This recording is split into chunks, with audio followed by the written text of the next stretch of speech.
guys, I am going to, this is mostly for Judy, but for all of you, anybody that wants to know, I'm going to pressure can Polish sausage. And the only way I usually like Polish sausage is I will fry sauerkraut. I mean, I'm a German girl. I grew up eating fried sauerkraut and then fried Polish sausage with homemade mashed potatoes. Yum. Probably one of my favorite meals. But anyway, I'm going to can it today, and I'm going to dry can it, which I don't know how it's going to turn out. So I'm actually going to, once I'm all done, I'll open one and show you. Because, you know, if I'm going to try something, that helps me if I see someone else do that. Okay. So what I have done is I just used, my sink for packages. Hold on. The cheapest, like, Polish sausage at Walmart. This Bar-S Polish sausage, smoked Polish sausage. I think it's already cooked, but no MSG, no artificial flavors, colors, gluten-free. Okay, so I've cut those up. This gigantic bowl filled with, they look like hot dogs, but it's actually Polish sausage. Okay, and oops, I need my funnel.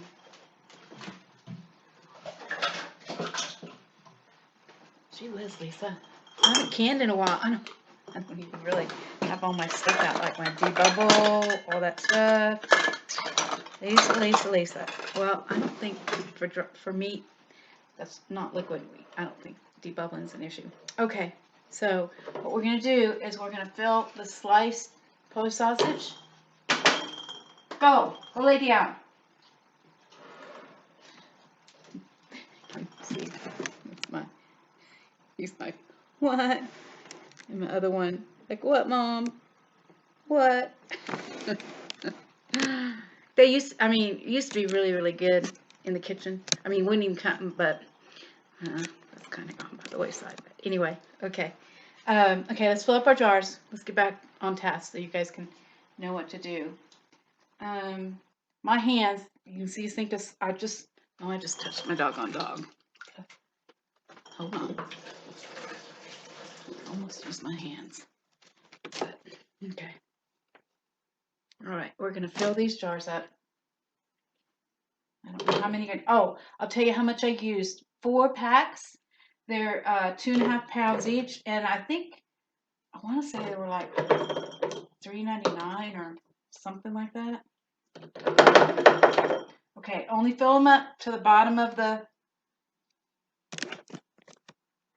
to this right here. Okay, don't fill them up any more than that.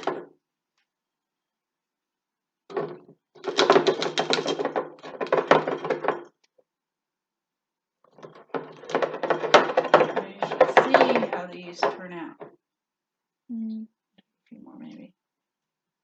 Even though I don't like pressed cement. Darn, those little boogers are greasy. I'm not gonna get my towel greasy. Oh gosh, Lisa. Okay, let's see. Okay, I'm gonna stop this while I fill the rest of the jars, and I will catch you all here in just a minute. Okay. Okay, let's see. Okay, guys, I have got these all in jars, and I have dipped paper towel in vinegar and wipe the tops of the majority of these. I've got a few more to do, so make sure, especially with greasy foods, and use like a different spot on the paper towel or whatever you're using, because even I can just see, like, just putting these, and I used a little funnel, but tiny pieces of Polish sausage that broke off a little bit and got on the rim. So if you have that or any grease, they're not going to seal. So make sure that you vinegar wipe your tops off, okay? Now we're going to do this. Let's get a lid. You don't have to ball all the canning things. Say now you don't any longer have to heat up the pressure cook. Only to pressure cook, guys. You don't have to heat up the lids anymore like you used to do. As a matter of fact, I watched something that said if you do it, you're actually decreasing the life of your jars, okay?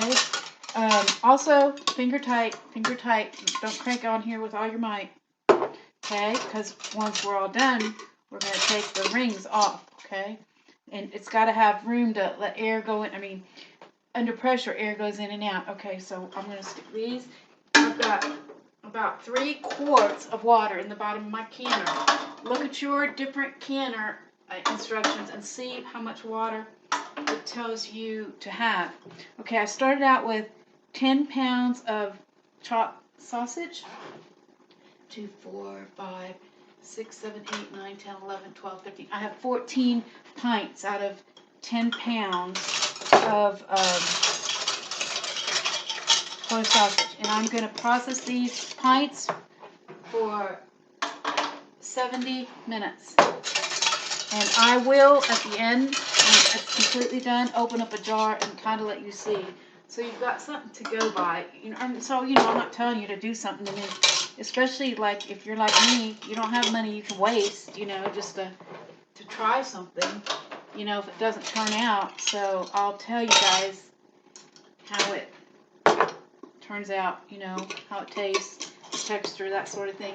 I will tell you, hamburger, a hamburger that I've done, when I do it, that's why I'm doing this dry.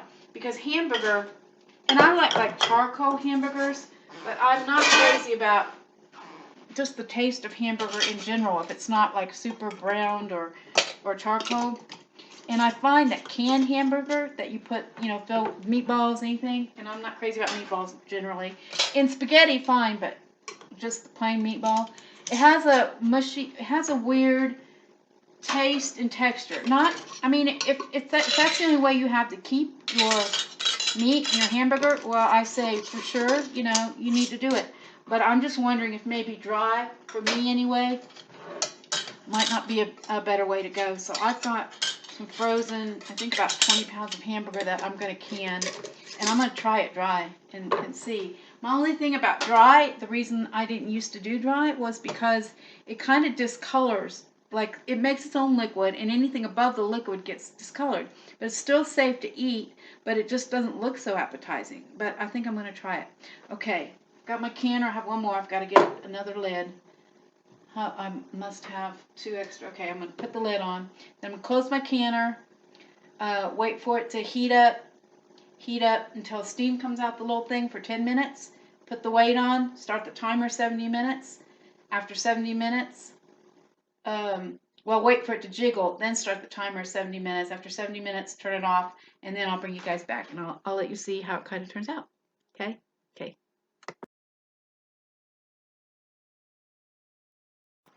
Okay, guys. Yep, I'm in my pajamas. It is 11:52, and I just got this stuff out of the canner, so I wanted to show you what they look like. It's really kind of different because put the same stuff. Do you see there's like different amounts of liquid, but it looks okay. It smells really good. So what I'm going to do is, obviously wait for them to seal, and then I'll open one tomorrow in case one doesn't seal. I can just open that one just to give you an idea about the texture and the taste. So anyway, see you soon. Okay guys, it is 1:12 in the morning. I keep smelling this and it smells good. I'm going to open it now and I will just tell you guys what they taste like. I know, it's weird, and plus I'm hungry. So I'm doing this with a knife. I saw somebody do this on YouTube with a knife. I usually use a can opener. Yeah, that knife is not working very well. Oh Lord, have mercy.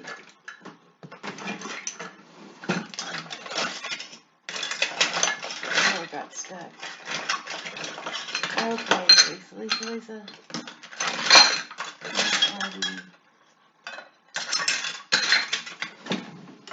Okay, this is what I do, guys.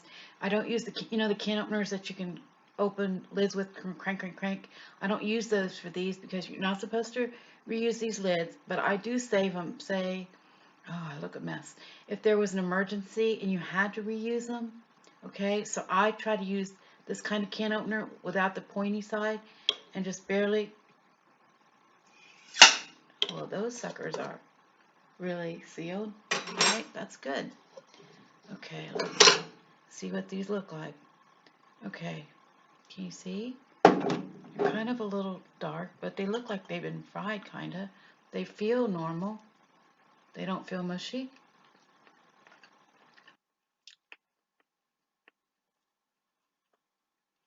It tastes good.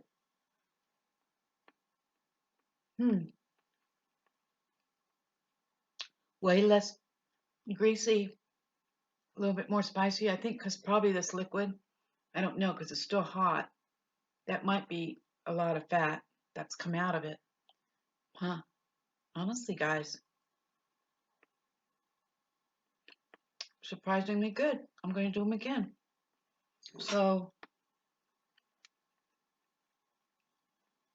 really, but you notice it's much more spicy, I think, because all the liquid, not all, because obviously not all, but some of the liquid fat is out of it, so they're a little more spicy than what they would normally be. I mean, that's what I notice more, but still good. I mean, wow, I'm actually shocked that they taste this good.